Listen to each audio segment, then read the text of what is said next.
เฮ็ด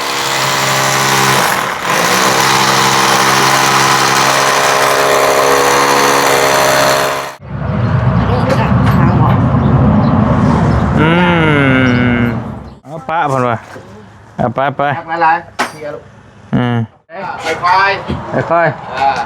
เอ๊ะลูกปุ้ยเดี๋ยวใจเย็นๆคือว่าแจ้งอยู่ค่อยเอ้ยโอ้เดี๋ยวเข้านี่เลยโอ้อันตรายได้แบบนี้เดียว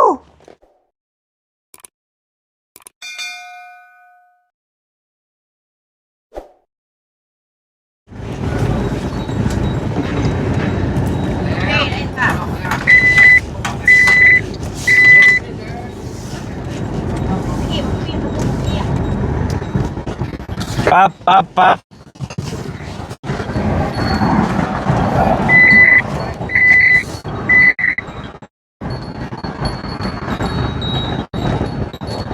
ได้ป่ะครับพอป่ะโอเค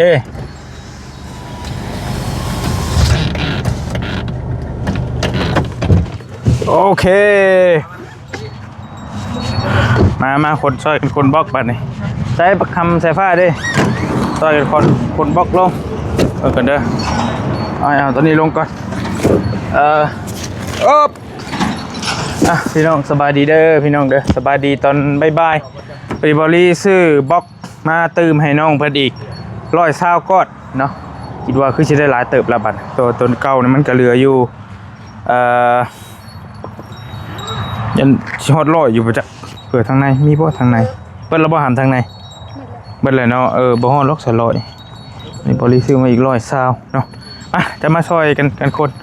ยันว่าจับของยันมือสั่นหน่อยนึงใส่บักหำเด้เพราะว่าบุญทวีเพิ่นกำลังเทคานกับพ่อสร้างพี่น้องเนาะหำมาซอยคนบล็อกพี่ลูกมาคนเอาลงคนลงหันก่อนมาซอยกันเด้อให้มันแล้วไว้ลูก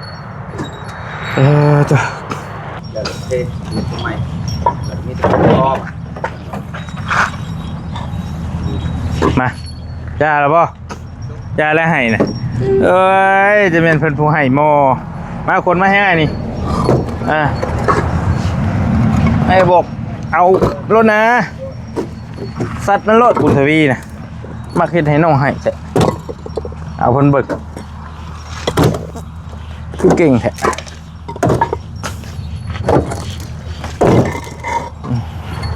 ไหนวะฮะเอาทักลิ้นกันบดชงผมคือกันบ่ตายคักบัดมีแต่พูดตะพูดบ่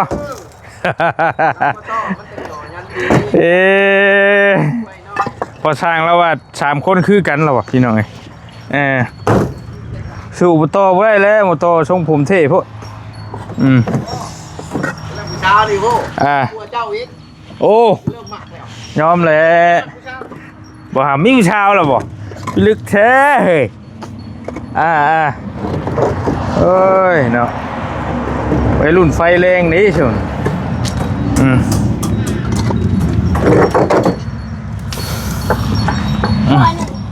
120ลูกล่ะ120 ก้อนหรือว่า120 ก้อนโอเคเขาไปใส่เมื่อเป็นไม่ลินบุญวะเป็นอย่างละเมื่อลินบุญกันนะไอ้ก็เมื่อกันน่าจะน้อยกันได้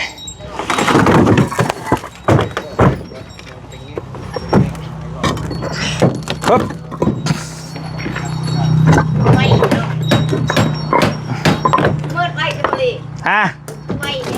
ไวโอ้ของแท้วะของแท้คนเป็นนั่นนี่เลยระวังทับได้ครับตัวน่ะบอกเอาลงมาซะยังมันถือตีนเจ้าเอาลงมาโก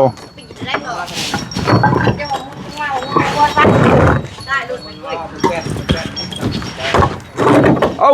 เฮ็ดผู้เดียวบ่เดียว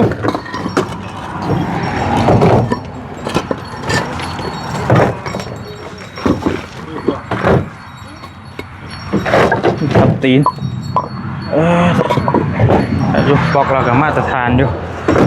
รถไอ้เดี๋ยวทางเมืองรอบนี้เพื่อสีล่างมันนี่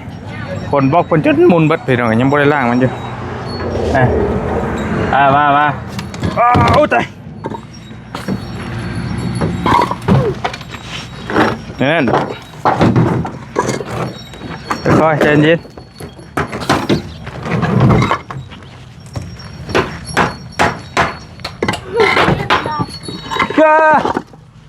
เห็นบ่ฮะไปเย็นจังดิสิเอาเดี๋ยวเจ็บแมวได้ป่ะ เจ็บอยู่ ขึ้นรถ2 คนจะไปขึ้นเทิงผม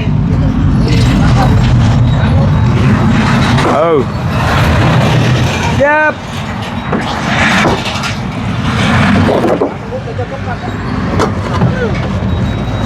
เฮ้ยตั้งห้องมันก็หลบ ใจนะ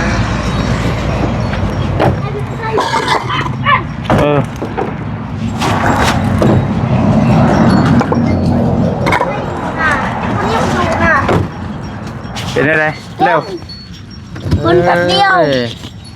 เสียมันอยู่น้ำเจ้าตลอดบ่เมื่อแล้ว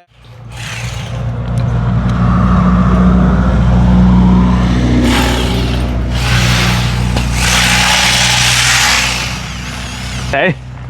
เคยได้ยินแต่เสียงลองดู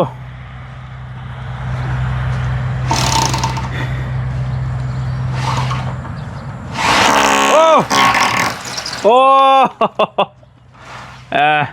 โอ้พี่ลึกลงมาโอ้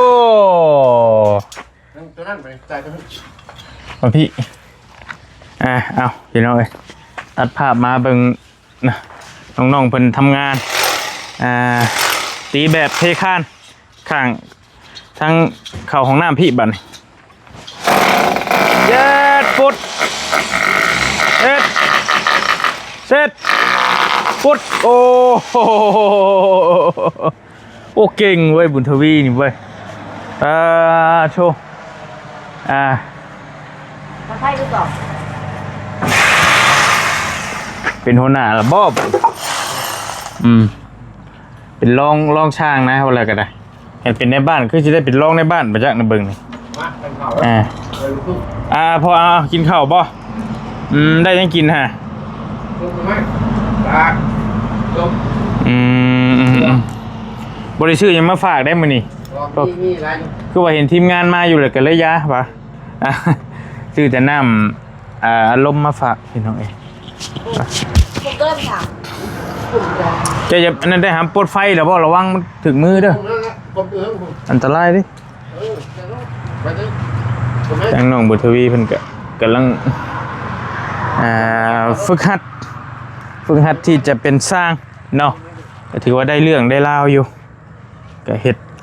บัดเฮ็ดก็เฮ็ดบัดยุดก็ยุดนั่นแหละก็ถือว่าโอเคพี่น้องเอ้ย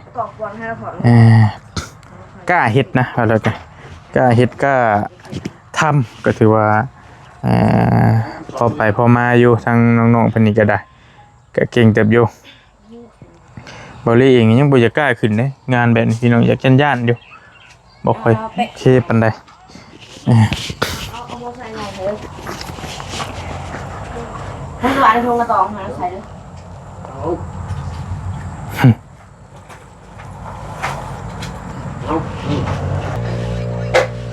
มา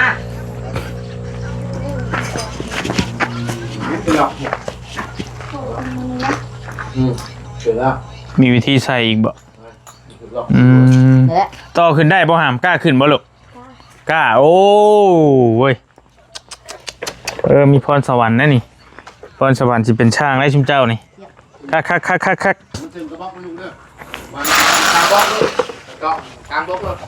โอเคบุญมา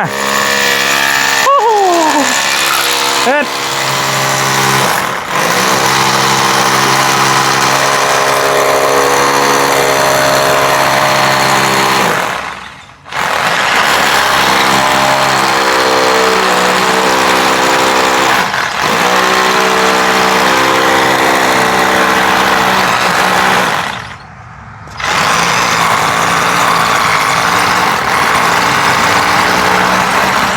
ฟุต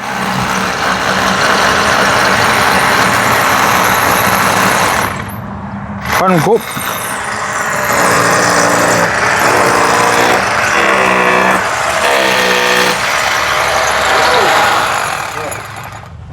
ขึ้นทั้งน้อยๆลูกยับลงเยอะ อาเยอะอาเยอะเฮ็ดลุยโอ้แตกครบเย็บเฮ็ด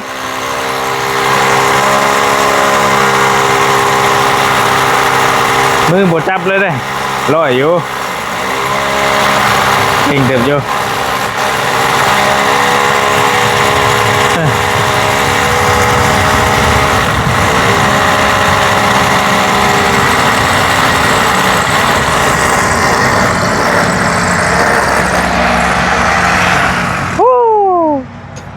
โอเคเรื่องเนี่ย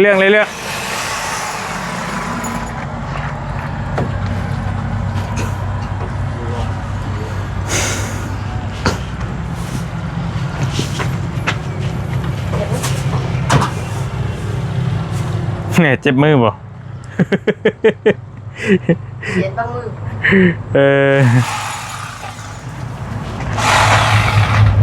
ว่าได้เรื่องอยู่พี่น้องข้าวบุตรีแจ้งมาลูก เปิดได้ไหม เรียบร้อยบ่ ขอบคุณก็แล้วแจ้งครับชุดสนุกด้วย จุดบอก ยังมีบุญอีกอยู่บ่ ตามบอก ตัวนี้กระตอกตัวนี้กระตอกตั้งห้องแค่พอเท นี่บอกสั่งนี้นี่ เพราะตัวนี้ตัวใหญ่ใส่นี้ใหญ่ติดกลางใส่นี้ ขึ้นมา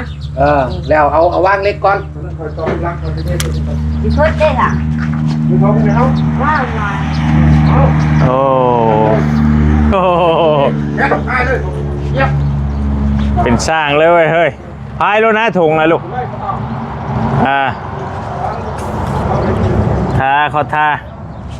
เป็นสร้างเลยไม้เอา นี่กับทางบอก โอเครู้เรื่องเก่งอีหลีคนนี้ผู้ยืนให้ผู้นี้ผู้ต่อนี่ก็สิได้อยู่เบิ่งทรงแต่ว่าได้เห็นอีหลีก็ได้พี่น้องโอยอมพายไว้เฮ้ย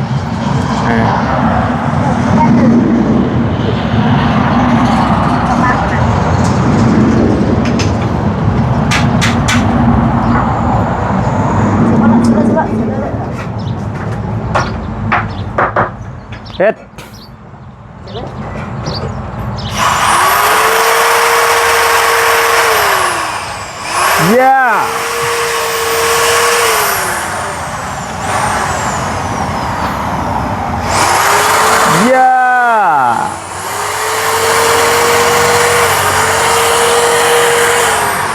ถือว่าชำนาญเนาะชำนาญขึ้นหลายน้องเพิ่นก็ได้วิวเลยคันได้เฮ็ดเลย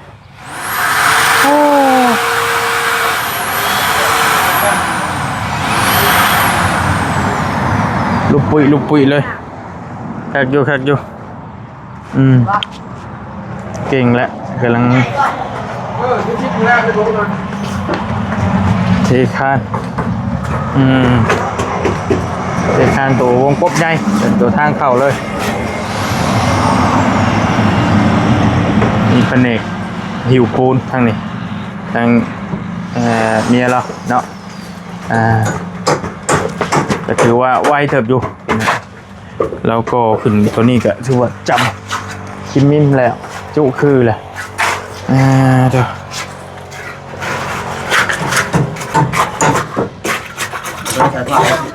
ตัวนี้สายป้วนตัวนี้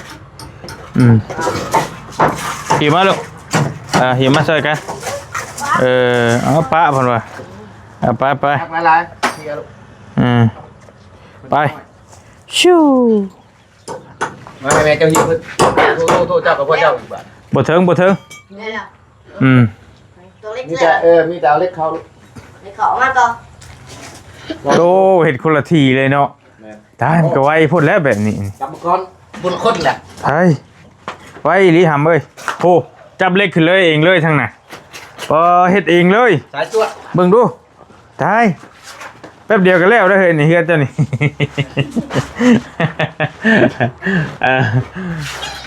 โอ้ใช้เสียบเข้าเสียบเป็นอยู่บ่ อย่าเป็นก่อนเต้นขึ้นลูกป่านี่อย่าตกใจ ค่อยๆค่อยๆเลย ค่อย ค่อย ๆอ่า ๆเอ็ดลูกปุ้ยเดี๋ยวใจเย็นๆคือว่าแจ้งอยู่ค่อย เป็นผู้ไว้ไม่เสียบกับเขาเนาะ ๆเบิ่งหูมันคือคักโอเคแม่แต่อ้ายเองก็ยังบ่ได้เคยเฮ็ดเด่นโอ้ถือว่าเจ้าเก่งเด้นี่ทวียอมเลยร้อย บ่ภาษาสี่อีกบ่สี่อีกบ่ บอกเสียนลูกก่อนลูกคมมึงแซนนะมึงดูฮะมึงเข่าป่ะโอ้มาบุกปากนี่ก็ดี เอาเลยตกใจเด้เฮ้ยถึงบ่โอ้ยเนาะบาดเพิ่นสิเฮ็ดก็ได้ เฮ็ดข้าวแง่เพิ่นเนี่ยมันมีต้นแง่เพิ่น ตะกอลงใส่ตะปูด้วยฮัมมันคือว่าช่วงสิได้อยู่ให้เบิ่ง กลมลงทางมันจะเค็งแล้วมันจะมีการเค็ง เลือดมัน เจ้าเอาลงข่าวจะเค็งคือเรื่องเสียนผมดูแก่นนาเจ้าถอดใหม่ มาลูกกิ่งนึงอ่ะ แก่นหัวน็อตเจ้าหันนาเบิ่งถอดมึงดูทางหน้า มาเอาอีกวันไหนมั้ย มันบ่ซื้อ มันตื้อ บ่มันตื่นกับ มันเลิกแล้ว มันตื่นกับแม่แต่ว่ามันคดลงเนี่ยจะเจ้าคดพด เจ้าเห็นบ่เทียนพวกนี้บ่เทียน แม่โอ้บ่อยากเสี่ยงเด้มันก็บ่ได้เลิกเลย มันจะแล่นเข้ามันเกาะเลย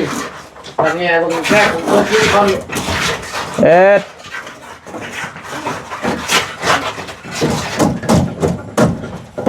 ได้ป่ะ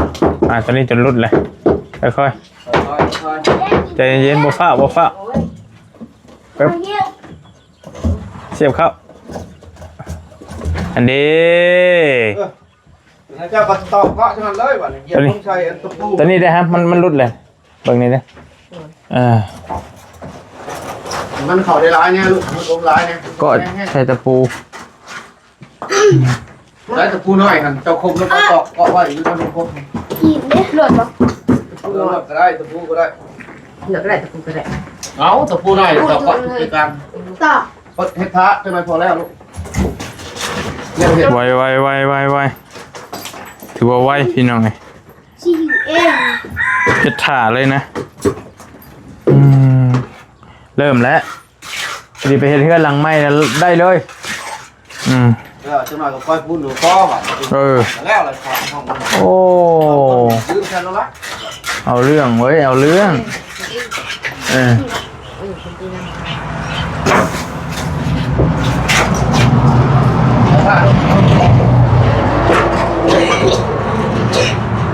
ถือว่าเก่งนี่น้องๆเพิ่นเฮ็ดได้ซ้ำช่วงบริยังน้อยๆยังบ่ทันปานใดนะซ้ำ ก็ได้ลูกก็ได้เอา ตอกตีกับเล็กเลยบ่ ตอกจังหวะละ นี่แกเบิ้ล ก้อยได้เลยเดี๋ยวก้อยมันเข้ากันลูก คมช่วยกันถ้าต่อคมเล็กไว้ดึงช่วยกันดึงช่วยกันเอาเร็ว เคาะเล็กลงไหมลูก ค่อย เคาะเล็กกันนะดินี่ล่ะตอนแก้มฮะมาพอพี่ ๆแล้วใจเย็น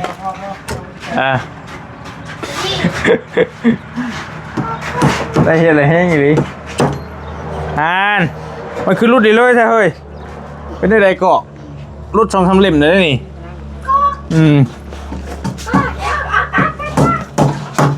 คือมักรุดแท้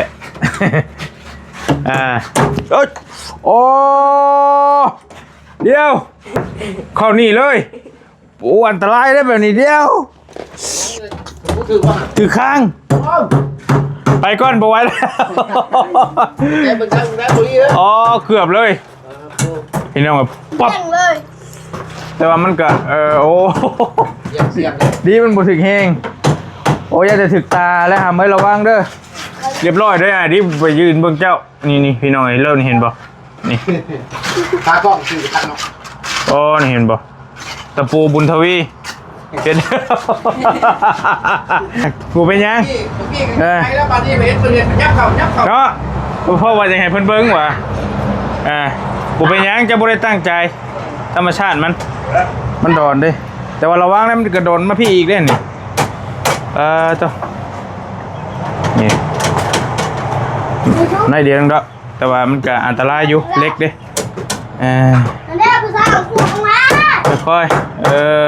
ๆค่อยไปค่อยมา2 แผนกเฮ็ดน้ำกันทีแรกแล้วจะหน่อยก็แล้วเพราะว่าคานมันบริใหญ่นะคานแปรๆนั่นก็ ดวงเงินหรือเปล่าเนาะเขาหิวปูน แผนกหิวปูนบ่เจ้าค่อยๆรีบล็อกหน่อยๆแล้วพอดีชัมบล็อกเนาะพอดีชัมก้อนบล็อกไงแล้วคือบริวารแล้วความหนามันนะ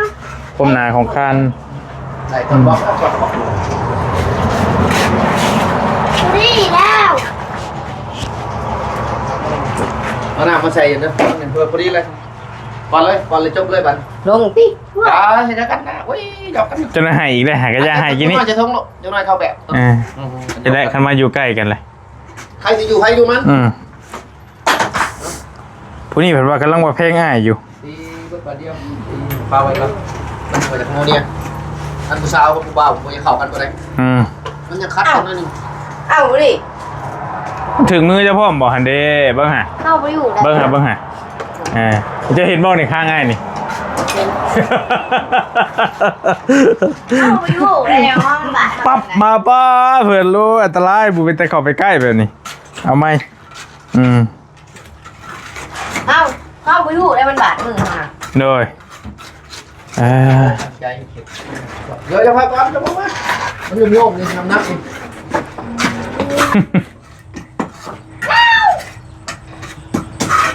ไปไปเดินมาเดินมาเลย เบิ่งแมวแล้วนี่แมวเด้อครับเจ็บด้วยเอามาหน่อยช่วยเอาน้ำตัวเด้อตัวน้ำตรงนี้นะจะลงไปเอาไปเด็กสิเลยเจ๊เบิ่งบ่ตีใส่ไรตีใส่บนเอาขางนัวเด้อขางนัวแบบว่าเดี๋ยวเริ่มเห็นห้อยไม่เห็นห้อยตะปูแตกมาเลยชัดอนามัยน้ำถูกต้องแล้วขวดออกมาปิดจะอยู่บ่ได้หรอกเปื้อนแล้วประเทศพื้นตอนนี้เพื่อนมันสีอันสะอาดเนี่ยแต่ว่าช่วงนี้ก็มันยังอยู่ในช่วงก่อสร้างมันกับบอตี้แหละขนาดเพื่อนรูเพื่อนลาเขาเจ้าก็ยังเปื้อนนะเบิ่งเป็นอาชีพเปื้อนนี่พูดแล้วบัดแล้วผลอนามัยเอาได้อยู่ขึ้นอยู่กับน้องๆพันดอกตัวนั้นกับห้องน้ำเนี่ยบอดี้บุท่านได้มาเบิ่งเทื่ออยู่แต่หึงเลยเป็นอนามัยกันได้สักอนามัยกันได้ทำได้นี่เบิ่งก่อนเบิ่งตัวจริงก่อนตัวนี้ห้องนี้ยังบุท่านใส่บอดี้เบิ่งใส่แต่ห้องนี้นี่นี่เห็นบ่ขออนุญาตได้พี่น้องเด้อตัวชักโครกนี่เริ่มเรืองเริ่มอย่างแล้วนี่เพราะว่าบ่ได้อนามัยนี่เดี๋ยวจะบอกน้องๆเพิ่นตื่มเพราะว่าถ้าเฮาดูแลมันบ่ดีนี่มันเหลืองเบิดเลยตัวนี้คือในเฮือนบริน่ะหลายปีได้เฮาอนามัยมันได้มันก็ขาวสิว่าโอเคอยู่เนาะมีแต่บอกน้องนุ่งเลยได้หำเด้อเพราะมันแดงได้ว่ามันบดฮอดพ่อเดือนดีบ่ทันมีกินแบบได้นี่มันยังมีกลิ่นปูนอัดอยู่อนามัยนั่นแหละเจ้าของน้ำบ่เพราะห้องน้ำนี่สำคัญเนาะสำหรับบอลลี่ให้ความสำคัญหลายกับห้องน้ำต้องอนามัยเอาคือมีอยู่พี่พ่อเอามาเฮ็ดอยู่พี่บ่บัดนี้ไม่ใช่ให้เราบอกนะเอาหูสับรรยากาศอยู่เฮือนเท่าสายฟ้าบุญทวีเนาะเพิ่นก็เก่งขึ้นหลายพี่น้องเอ้ยถือว่าเห็นงานได้คล่องแคล่วขึ้นเยอะพอสมควรเนาะมีแต่ให้น้องๆเพิ่นเห็นงานนำพอสร้างเรานี่แหละพี่น้องเอ้ยซอยกันเนาะตั้งเมียเราอยู่ก็ดีอยู่เราหิวน้ำนี่แหละน้องก็ซอยสำเพิ่นซอยได้ทั้งน้องๆเพิ่นก็ได้บัดเฮ็ดบัดบ่อันห้องน้ำน่ะไปกวดออกมาเนี่ยครับตัวน่ะเจ้าถือพลอยน่ะให้ซื้อพลอยมาให้โอเคไปกวดออกมาใส่เบิ่งให้สิบอกตัวห้องตัวนี้ตัวมันบ่เปียกนะอันนั้นไหมกวดออกมารถขี้ฝุ่นหลายแล้วล็อกไว้น้ำนี่กวดมาโอเคกวดมารถออกมาพี่กวดออกมาโอ้ยเห็นว่าก็ได้กวดอันนั้นไหมหูเรื่องนั่นแหละ นั่นแหละกดออกมาแล้วก็แฟบอ้ายซื้อมายังอยู่หรอแฟบน่ะเอามามันบ่มีแปลงเนาะ ให้ดูก่อนจะเย็นมือนี่ นี่มาแย่งกันอีกฮัดเดี๋ยวไอ้มาฮับเจ้าตลอดอนามัยนำโอเคโอ้เฮ้ยนี่หมอหน่อยค่อยห้องตัวนี้นะอนามัยนำมันบ่ทันพอเดือนอย่ามันเปื้อนหั่นดอกแต่ว่าก็ได้แบบงามแล้วของน้ำเจ้านี่โอเคอยู่ดีมีเฮงเด้อพี่น้องเด้อโชคมาร่ำรวยนะติดตามเคสน้องๆเพิ่นในตอนต่อไปมื้อนี้ก็บริซื้อบล็อกมา120ก้อนตื่มกันแล้วก็จังว่ากันจักสิพอบ่พอฮะเอาอีกแล้ว ยินดีมีเฮงพี่น้องเด้อขอบใจขอบคุณขอบคุณเนาะบัดทุกคนที่ติดตามและฮักเพลงน้องๆเพิ่นเนาะขอบใจหลายๆเป็นอย่างสูงเนาะอยู่ดีมีเฮงไปก่อนแล้วบ๊ายบายเจอกันใหม่คลิปหน้าเด้อ